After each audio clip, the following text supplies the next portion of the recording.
Hermanos queridos, quiero en esta ocasión referirme a dos textos, dos versículos que son mal entendidos, mal interpretados y que esa actuación de quienes lo malinterpretan o no lo entienden bien y lo proclaman, lo pregonan como un error que al fin y al cabo tiene consecuencias desastrosas para la doctrina. Quiero referirme a Filipenses el capítulo 4, al capítulo 4 de Filipenses, el versículo 5. Vuestra gentileza sea conocida de todos los hombres. El Señor está cerca. Y el otro texto está en Hebreos, el capítulo 12, versículo 14. Seguid la paz con todos y la santidad, sin la cual nadie verá al Señor. Que Dios el Señor bendiga su buena palabra y la explicación que vamos a hacer de estas escrituras. Me quiero referir a la frase en Filipenses, el Señor está cerca, y en Hebreos a la frase, seguid la paz y la santidad, sin la cual nadie verá al Señor. Refiriéndonos a Filipenses, la expresión el Señor está cerca es más bien una referencia a la proximidad, cada momento al lado de cada redimido. Es como si Pablo dijera, el Señor está cerca, está conmigo, en mi pieza, en mi celda, desde donde escribió la epístola. No se refiere a la venida del Señor. Sabemos que su venida está cerca, sabemos que Él viene en cualquier momento y en un abrir y cerrar de ojos vamos a ser arrebatados, transformados y llevados a la gloria. Pero en este caso se refiere, como dije, a la proximidad del Señor cada momento al lado de cada uno de nosotros. El Señor no necesita abrir las puertas ni hacer ruido para entrar al aposento de nuestra alma. Como diría el salmista en el Salmo 119, 151, cercano estás tú, oh Jehová, cercano estás tú, oh Jehová. El Señor está cerca. Si fuéramos conscientes de que el Señor está cerca, créame, hermano, nuestra conducta, nuestro comportamiento en el hogar, en la iglesia, en el mundo, sería distinto. Que el Señor nos ayude a entenderlo así.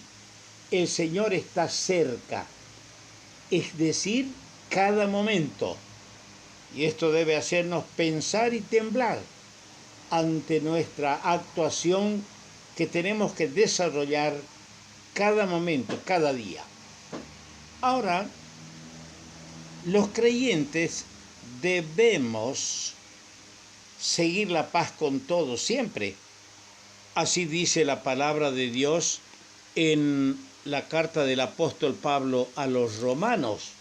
Allí el apóstol Pablo, en la carta a los romanos, en el capítulo 12 de Romanos y el versículo 18 dice lo siguiente: si es posible, en cuanto dependa de vosotros, estad en paz con todos los hombres. No tenemos que ser creyentes pendencieros. El Señor no quiere hijos bochincheros. No quiere hijos que marchen por las calles gritando, insultando en esas marchas que son común en el mundo. Nosotros tenemos que seguir la paz con todos y siempre. también debemos seguir la santidad, sin duda alguna. Nadie, escuche bien, nadie va a entrar al cielo por vivir vidas santas. Nadie va a entrar al cielo por vivir vidas santas. El Señor Jesucristo es nuestro único pasaporte al cielo. Tenemos que entender así. No es que estoy enseñando a no vivir una vida de santidad. Si la palabra de Dios dice que la voluntad de Dios es vuestra santificación. Nuestra santidad posicional está garantizada desde el momento de nuestra conversión. Así dice en primera Corintios, los que han leído bien esta epístola, en 1 Corintios el capítulo 1 y el versículo 2. Leemos así: a la iglesia de Dios que está en Corinto, a los santificados en Cristo Jesús y llamados a ser santos, con todos los que en cualquier lugar invocan el nombre de nuestro Señor Jesucristo, Señor de ellos y de nosotros.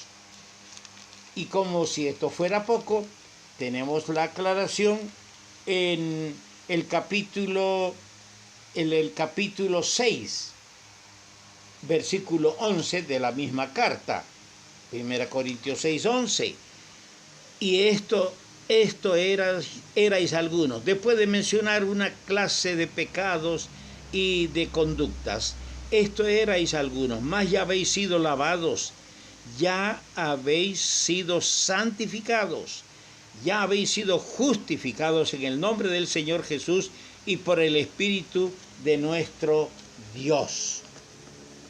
Nuestra santidad posicional está garantizada de esta manera. El Padre nos ve en Cristo santos y sin mancha, dice en Efesios capítulo 1, verso 4. O como dice Cristo el esposo a la iglesia en Cantar de los Cantares capítulo 4, versículo 7. En ti no hay mancha. Ya el Señor nos ve santos y sin manchas, en una posición exaltada de gloria. Pero aquí viene la otra parte. Somos llamados a vivir una vida de santidad. Una santidad práctica y progresiva. Dice el apóstol Pablo en 1 Tesalonicenses capítulo 4, verso 3, la voluntad de Dios es vuestra santificación. Y lo mismo repite en el capítulo 5, versículo 23. Nadie es perfecto ahora. Nadie. Pablo decía, escribiendo a los cristianos en Roma, les decía estas palabras: yo sé que en mí, esto es, en mi carne, no mora el bien, porque el querer el bien está en mí, pero no el hacerlo, porque no hago el bien que quiero, sino el mal que no quiero, eso hago. Y si hago lo que no quiero, ya no lo hago yo, sino el pecado que mora en mí. Eso leemos en Romanos 7, versos 18 al 20. Y en el verso 24 dice, miserable de mí, ¿quién me librará de este cuerpo de muerte? Estamos en un proceso progresivo de santidad. Cuanto más nos alejamos del pecado, más santos somos para el Señor. Pero nuestra santificación completa, nuestra santificación perfecta, va a ocurrir cuando entremos al cielo. Entonces ya no habrá en nosotros el pecado. ¿Por qué? Porque nuestra naturaleza vieja habrá sido quitada. Eso lo vemos en 1 Corintios, el capítulo 15 y el versículo 52, donde leemos: en un momento, en un abrir y cerrar de ojos, a la final trompeta, porque se tocará la trompeta y los muertos en Cristo serán resucitados, incorruptibles, y nosotros seremos transformados, porque es necesario que esto corruptible se vista de incorrupción y esto mortal se vista de inmortalidad. Y cuando esto corruptible se haya vestido de incorrupción y esto mortal se haya vestido de inmortalidad, entonces se cumplirá la palabra que está escrita: sorbida es la muerte en victoria. Queridos hermanos, damos gracias al Señor por estas escrituras, porque somos ya santos, separados, apartados para Dios y elevados a una posición perfecta. Pero el Señor, mientras estamos en este mundo, quiere que vivamos una santidad progresiva. No vamos a ser perfectos hasta que nuestra vieja naturaleza no sea quitada. Pero lo que de momento me interesa es la frase: sin la cual nadie verá al Señor.